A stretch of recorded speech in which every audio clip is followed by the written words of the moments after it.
Hello friends, आज का topic है प्रोटीन्स। प्रोटीन के बारे में पूरा डिटेल में डिस्कस करेंगे। मौसम बहुत ही अच्छा हो रहा है, बारिश हो रही है और मैं बालकनी में खड़े होकर बात कर रहा हूँ, तो हो सकता है आपको थोड़ा सा डिस्टर्बेंस सुनाई दे, बट ठीक है, चलता है।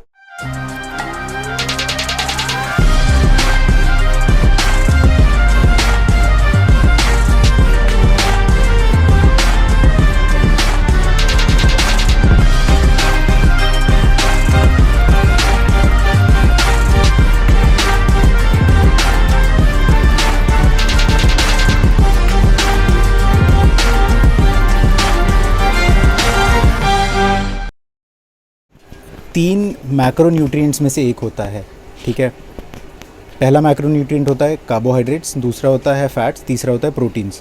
तो कार्बोहाइड्रेट्स और फैट्स से हमें एनर्जी मिलती है, लेकिन प्रोटीन का जो मेन काम होता है ना, वो होता है हमारे बॉडी के रिपेयर, टिश्यू रिपेयर का जो काम है वो प्रोटीन का होता है। और उसके अलावा बहुत सारे न्यूरोट्रांसमीटर्स बनाता है, बहुत सारे हार्मोन्स बनाता है। ये सारे चीज़ों में प्रोटीन यूज़ होता है हमारे बॉडी में और बहुत ही इम्पॉर्टेंट है हमारे बॉडी के लिए। रिक्वायरमेंट कितना होता है, तो एक नॉर्मल हेल्दी एडल्ट के लिए 0.8 ग्राम्स पर KG per day of body weight होता है।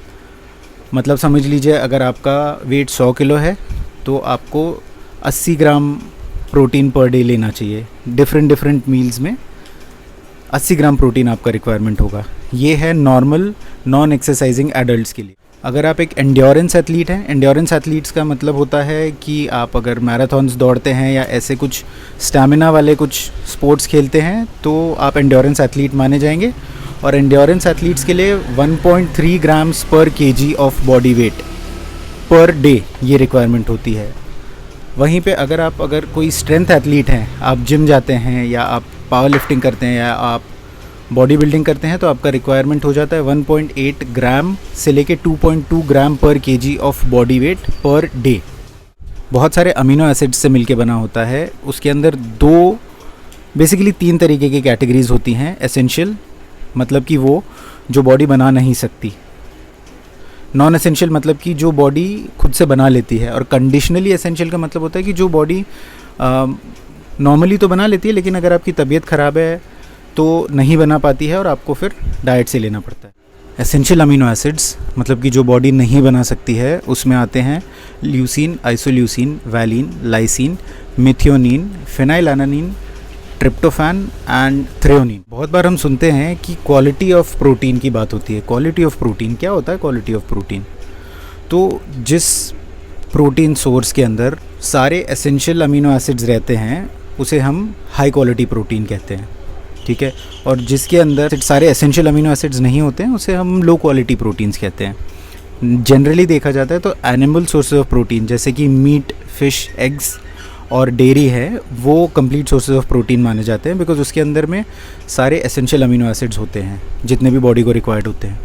और बाकी जो वेजिटेरियन सोर्सेज होते हैं, सोया को छोड़ के बाकी सारे जो वेजिटेरियन सोर्सेज होते हैं वो इनकम्प्लीट सोर्सेज होते हैं। बट इसका ये मतलब नहीं है कि अगर आप वेजिटेरियन हैं तो आप बॉडी बिल्डिंग नहीं कर सकते या आप इनफ प्रोटीन नहीं ले सकते। आप प्रोटीन सोर्सेज को कंबाइन करेंगे, जैसे कि अगर आप राइस और राजमा को कंबाइन करके खाएंगे तो आपको आपका जो पूरा कंप्लीट अमीनो एसिड प्रोफाइल है वो दोनों सोर्सेज को कंबाइन करने की वजह से मिल जाएगा। अब प्रोटीन्स के बारे में डिस्कस कर रहे हैं तो ऑब्वियसली प्रोटीन पाउडर्स तो आएंगे ही डिस्कशन के अंदर। बहुत सारे लोगों का ऐसा मानना होता है कि प्रोटीन सप्लीमेंटेशन के बिना, जनरली जिसको हम इंडिया में प्रोटीन पाउडर कहते हैं, तो प्रोटीन सप्लीमेंटेशन के बिना हम बॉडी बिल्डिंग नहीं कर सकते या हम अपने हेल्थ के ऊपर काम नहीं कर सकते, हम पावर लिफ्टिंग नहीं कर सकते, हम फिटनेस में अगर हम हैं तो हम प्रोटीन सप्लीमेंटेशन के बिना हमारा कुछ नहीं हो सकता। बट ये गलत है। अगर आप अपने फूड सोर्सेज से प्रोटीन इनफ ले पाते हैं, जो आपका रिक्वायरमेंट है वो मैंने वीडियो में पहले बताया था, तो अगर वो आप पूरा कर पा रहे हैं आपके डाइट से, तो आपको बिल्कुल भी ज़रूरत नहीं है कि आप प्रोटीन सप्लीमेंटेशन करें। सप्लीमेंटेशन का मतलब ही होता है कि नॉर्मली जो नहीं हो पा रहा है उसको सप्लीमेंट करना। सप्लीमेंट मतलब कि सपोर्ट करना होता है। ये नहीं है कि आप उसको मेन सोर्स बना लो अपने डाइट का, उसी से ही आप अपना प्रोटीन कंप्लीट कर रहे हो। आप पहले डाइट से कंप्लीट करिए, डाइट से जो बच जाता है उसको कंप्लीट करने के लिए सप्लीमेंटेशन का यूज़ किया जाता है। Branched chain amino acids, BCAA, gym जाने वाले बहुत सारे लड़के हैं जो ये मानते हैं कि branched chain amino acids BCAA के बिना आपकी बॉडी नहीं बन सकती, और वो बहुत इंपॉर्टेंट है। मैं भी कई सालों तक BCAA के ऊपर बहुत सारे पैसे खर्च करता रहा, लेकिन BCAA की एज सच कोई ज़रूरत नहीं होती है एज़ लॉन्ग एज़ आपके डाइट में आपको इनफ प्रोटीन मिल रहा है। BCAA मतलब होता है ब्रांच्ड चेन अमीनो एसिड्स, और वो होते हैं ल्यूसिन, आइसोल्यूसिन और वैलिन। अब इनको ब्रांच्ड चेन इसलिए बोला जाता है क्योंकि केमिस्ट्री में अगर इनका स्ट्रक्चर देखा जाए, स्ट्रक्चर जो इनका होता है वो अगर स्ट्रक्चर देखा जाए तो स्ट्रक्चर में ये जैसे ब्रांचेस निकली होती है इनकी, राइट। तो इसलिए इन्हें ब्रांच्ड चेन अमीनो एसिड्स क्या कहा जाता है। और इसमें जो सबसे इंपॉर्टेंट पार्ट होता है वो ल्यूसिन होता है। इनफैक्ट बाकी दोनों भी इंपॉर्टेंट हैं, आइसोल्यूसिन और वैलिन भी इंपॉर्टेंट है, बट ल्यूसिन का इंपॉर्टेंस ज़्यादा इसीलिए है क्योंकि वो मसल प्रोटीन सिंथेसिस में हेल्प करता है। मसल प्रोटीन सिंथेसिस का मतलब क्या होता है कि आपके बॉडी में मसल्स में जो प्रोटीन होता है उसको बॉडी बाकी सारे फंक्शंस के लिए यूज़ कर लेती है, कहीं और उसकी ज़रूरत होती है तो वो उसके लिए निकाल लेती है वहाँ से। तो अगर मसल्स में से प्रोटीन कंटिन्यूसली निकलता रहेगा तो मसल्स ब्रेक डाउन होंगी, और अगर सिंथेसिस नहीं होगा, सिंथेसिस का मतलब होता है कि मसल्स में प्रोटीन का डिपोजिशन, प्रोटीन्स उसको बिल्ड करने के लिए, मसल्स को बिल्ड करने के लिए प्रोटीन वहाँ पे जाता है in the form of amino acids and in the form of peptides as well. Peptide होता है कि 2-3 अमीनो एसिड्स का बॉन्ड जो होता है उसको पेप्टाइड्स कहते हैं। Broken down form is amino acids, simple individual amino acids. तो मसल प्रोटीन सिंथेसिस को ट्रिगर करने के लिए ल्यूसिन पर मील आपका 3 से 4 ग्राम आपके मील में ल्यूसिन की मात्रा होनी ज़रूरी है। और इतना चिंता करने की आपको ज़रूरत नहीं अगर आपका प्रोटीन कंजम्पशन एनिमल सोर्सेज से है या तो फिर अगर वेजिटेरियन सोर्सेज से है, बट आप ये इंश्योर कर रहे हैं कि आपका जो कंप्लीट प्रोफाइल जो है अमीनो एसिड्स का वो मीट हो रहा है, तो आपको फिर ल्यूसिन के बारे में चिंता करने की ज़रूरत नहीं है कि इनफ मिल रहा होगा मुझे कि नहीं। और जब आपको ल्यूसिन की चिंता करने की ज़रूरत नहीं है तो आपको BCAA भी अलग से सप्लीमेंट करने की ज़रूरत नहीं होती है, उसमें पैसा खर्च करने की कोई ज़रूरत नहीं है, ये ऐसा ना करें। कब प्रोटीन नहीं लेना चाहिए?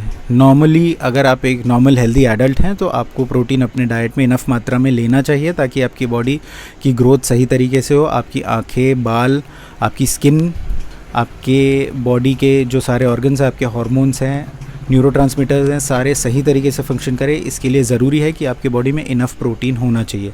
लेकिन कुछ केसेस में आपको प्रोटीन, आपका डॉक्टर आपको कहेगा कि आप प्रोटीन की मात्रा अपने डाइट में कम रखिए। वो होगा किडनी के डिजीज़ के केसेस में। अगर आपको किडनी का कुछ भी इशू है, पहले से कुछ इशू है, तो अगर आप प्रोटीन लेंगे तो आपको किडनी के इश्यूज़ में और बढ़ते हुए दिख सकते हैं इश्यूज़। तो बेहतर होगा कि आप प्रोटीन अपने डाइट में कम रखें।